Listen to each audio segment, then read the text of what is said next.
അപ്പൊ കുറെ ആളുകൾ ഇപ്പൊ ഇന്റെ ഒപ്പം പഠിച്ച ബാച്ച് 2013 12 ഞാനിത് കഴിഞ്ഞത്. ഇന്റെ ഒപ്പം പഠിച്ച ഏകദേശം 13 ആളുകൾ ഉണ്ടായിരുന്നു. അതിലിപ്പോ ഞാനും ഒരാൾ മാത്രമേ ഈ ഫീൽഡിലുള്ളൂ. ബാക്കിയുള്ളവരൊക്കെ ഇതിൽ നിന്ന് പോയി. അതിന് കാരണം എന്ന് പറഞ്ഞു കഴിഞ്ഞാൽ പല കാരണങ്ങളാണ്. ഒന്നാമത് പ്രോപ്പർ ട്രെയിനിങ്. നമുക്കൊരു സ്കൂളിൽ നിന്നാണെന്നുണ്ടെങ്കിലും പഠിച്ചു കഴിഞ്ഞപ്പോൾ ട്രെയിനിങ് സെന്ററിലേക്ക് വിടുന്ന സമയത്ത് ആ ട്രെയിനിങ് സെന്ററിൽ നിൽക്കുന്ന സീനിയേഴ്സ് ആയിട്ടുള്ള ടെക്നീഷ്യന് ഒരു വസ്തു എന്ത് ചെയ്യൂല, പറഞ്ഞ് കൊടുക്കൂല.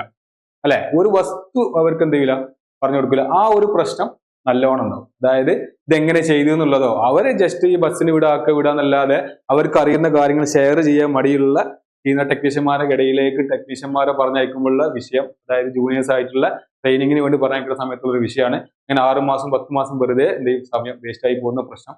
അതുകൊണ്ടാണ് ഒന്നാമതിൽ ആരും സ്റ്റിക്ക് ഓൺ ചെയ്യാത്തത്.